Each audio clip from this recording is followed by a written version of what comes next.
नमस्कार दोस्तों। तो यहाँ पर एक चाइना के जो स्पाई नेटवर्क है उसके बारे में हम काफ़ी कम चर्चा करते हैं और उसकी चर्चाएं अक्सर उसके ऊपर बहुत लोग के क्लेम्स आते हैं कि चाइना का भी स्पाई नेटवर्क बहुत स्ट्रांग है। और चाइना की एक आदत रही है हमेशा जो वेस्टर्न टारगेट्स हैं या जो इंडियन टारगेट्स हैं उनके पीछे वो अपने स्पाई नेटवर्क को लगाए रखते हैं। तो हम इजरायली स्पाई नेटवर्क की बात करते हैं, हम यूएस के स्पाई नेटवर्क की बात करते हैं, ब्रिटेन की बात करते हैं, लेकिन we don't talk so much about Chinese spy network which is very very strong. अभी recently it has surfaced again, ये पूरी बात फिर से सरफेस पर आ चुकी है क्योंकि डोनाल्ड ट्रंप जो अपने पूरा बिजनेसमैन का ग्रुप लेकर के गए थे वहां पर, ऐसा क्लेम किया है एक इंडिपेंडेंट ब्लॉगर ने और मल्टीपल जगह से ये क्लेम्स आए हैं, वेरीफाइड हैं इन क्लेम्स के बारे में, कि एक वेट्रेस हैं जो वहां पर इलॉन मस्क के जस्ट पीछे खड़ी दिख रही हैं, जो कि इलॉन मस्क के बिल्कुल साथी हैं, इलॉन मस्क के ऊपर नजर रख रही हैं, एक तरीके से कह सकते हो आप।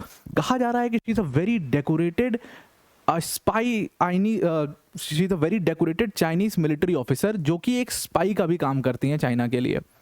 ऐसा ये क्लेम, और इस क्लेम ने पूरी तरीके से मतलब हिला करके रख दिया है और लोग जो है वो कहना शुरू कर दिया, एक्सपर्ट्स ने बोलना शुरू कर दिया कि भाई चाइना अगर आपको इतना अच्छे से ट्रीट कर रहा है, बुला रहा है आपके यहाँ, तो इसका ये मतलब नहीं है that China has started to trust you. वो आपके पीछे अपना स्पाई नेटवर्क तगड़े तरीके से लगाते हैं। और हमने पहले भी देखा था इस बात को कि यूएस में बहुत सारे चाइनीज स्पाइस अभी काम कर रहे हैं और वहाँ पर उनकी इंटेलिजेंस का तो कहना था कि हमारे टेक स्पेस को इन्होंने कैप्चर कर लिया एक तरीके से। तो डिटेल में पूरे न्यूज़ के बारे में चर्चा करते हैं, ये कौन है, क्या है, कैसे क्या क्या हुआ है और इलॉन मस्क को ही क्यों इसमें इसके पीछे लगाया गया है, तो इसको पूरा चर्चा करते हैं इसके बारे में। पर वीडियो में आगे जाने से पहले एक बड़ी अनाउंसमेंट अनअकैडमी टीम की तरफ से कि अगर आप यूपीएससी सीएससी की प्रिपरेशन कर रहे हैं तो Unacademy is your one stop solution. और अनअकैडमी का जो फाउंडेशन कोर्स है वो 22,999 का, इसके ऊपर ऑलरेडी ऑफर चल रहा है।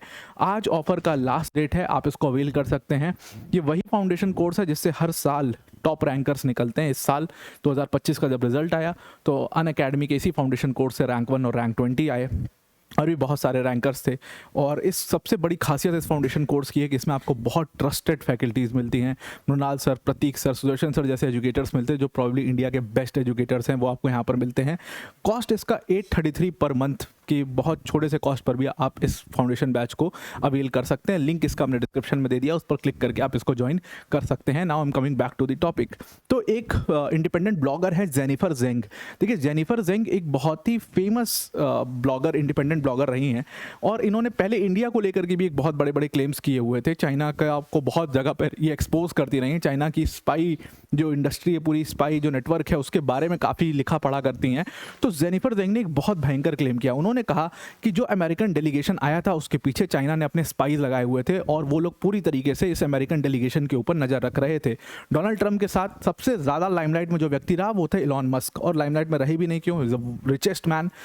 तो इलॉन मस्क के साथ आपने देखा होगा बहुत सारी रील्स चल रही थी और उन रील्स में बहुत लोग आकर के, भाई एप्पल के सीईओ आकर उनके साथ फोटो खिंचा रहे हैं, ज़ाहिमी के सीईओ आकर के उनके साथ फोटो खिंचवा रहे हैं। तो खूब वो रीलबाजी जो है खूब चल रही थी, वो पूरा पीआर कैंपेन वो सब पूरा चल रहा था। लेकिन हर रील में, हर जगह, हर वीडियो में एक चीज़ बड़ी कॉमन देखी गई कि एक फीमेल उनके साथ खड़ी दिखी हर जगह पर। पहले लोगों को लगा कि हाँ ये ऐसे पासिंग ऑन रेफरेंस में हो सकता है वेट्रेस हैं, तो एकदम वेट्रेस की तरह आप देखोगे कि बाकी ज़्यादा वहाँ पर जो वेट्रेस हैं वो सब ने यही सेम ड्रेस पहन रखी है। तो सब ने कहा कि वेट्रेस हैं, भाई होगी, फ्रेम में आ रही हैं तो आ रही हैं, कोई इसमें दिक्कत क्या, वो कुछ सर्व कर रही होंगी या उसलिए खड़ी होंगी, पूछने के लिए खड़ी होंगी, भाई कुछ और तो नहीं चाहिए, क्या है, कुछ नहीं, तो उसके लिए वो खड़ी होंगी, इसलिए फ्रेम में आ रही हैं।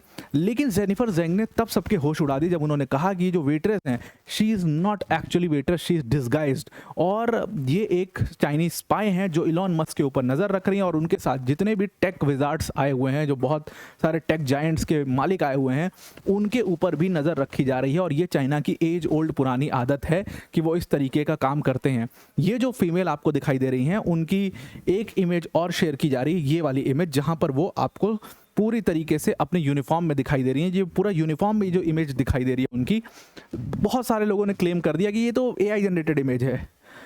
बहुत सारे चाइनीज़ ने भी कर दिया कि एआई जनरेटेड इमेज है, इसको हम इसकी पुष्टि नहीं कर सकते। वायन ने सीधा कह दिया हम इसको नहीं मानते। तो इसको उन्होंने कहा कि ये एआई जनरेटेड इमेज नहीं है, बल्कि ये इमेज है जहां पर साफ साफ दिख रहा है कि वो decorated active duty Chinese military officer हैं।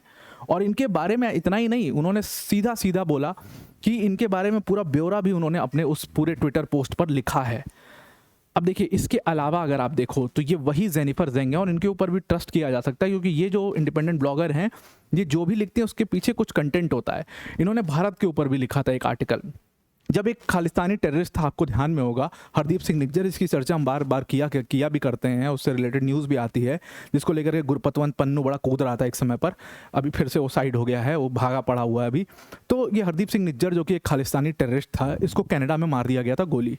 तो कनाडा में when he was shot dead, तो उस समय पर जेनिफर जेंग ने एक आर्टिकल लिखा था जिसमें उन्होंने क्लेम किया था कि ये जो हरदीप सिंह निज्जर की डेथ हुई है, इस टेररिस्ट को जो मारा गया है, ये काम चाइनीज़ कम्युनिस्ट पार्टी का है, और चाइनीज़ कम्युनिस्ट पार्टी ऐसा इसलिए करवा रही है ताकि भारत और वेस्ट के जो बढ़ते रिलेशनशिप है उसमें डिफरेंसेस ला सकें, और इसीलिए वो भारत को इसमें फ्रेम करने की कोशिश कर रही है पूरी डेथ करवा करके।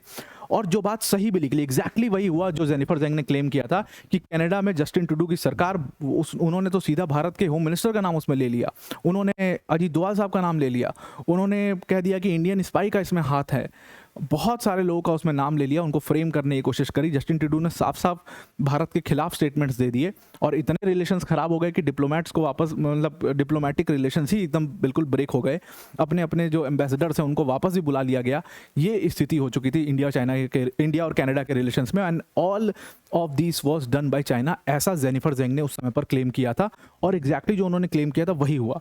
तो आप इनको हवे में नहीं ले सकते कि इंडिपेंडेंट ब्लॉगर हैं, कुछ भी लिखते हैं, इंडिपेंडेंट यूट्यूबर है, कुछ भी बोल देता है, ऐसा नहीं है, हर चीज़ को हल्के में नहीं लेना चाहिए। तो इन्होंने जो बात कही वो ठीक कही, और अगर ये एलॉन मस्क के पीछे इस लेडी के बारे में बात कर रही हैं तो उसमें भी पूरे कंटेंट के साथ बात कर रही हैं। तो इन्होंने कहा कि जो पूरा एस्पियोनाज चार्ज उन्होंने जो लगाया, उन्होंने कहा कि जो विमेन है जो यूनिफॉर्म में आपको दिखाई दे रही है, इसके बारे में मैं आपको पूरी जानकारी देती हूँ। उन्होंने पूरा इस पर डोनाल्ड ट्रंप को टैग किया, एलॉन मस्क को टैग किया, और टैग करके पीछे बोला कि ये जो फीमेल आपको दिखाई दे रही है, जो आपके पीछे एक वेट्रेस की तरह खड़ी है, इसका नाम शेंग शेंग है।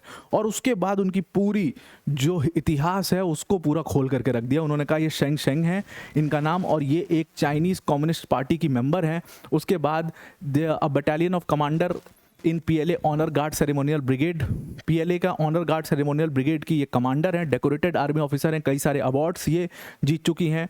She is China's first female honour guard, और उसके अलावा इनको फर्स्ट क्लास मेरिट साइटेशन भी मिला हुआ है, नेशनल मार्च 8 रेड बैनर होल्डर भी हैं ये। 1986 में इनका जन्म हुआ था।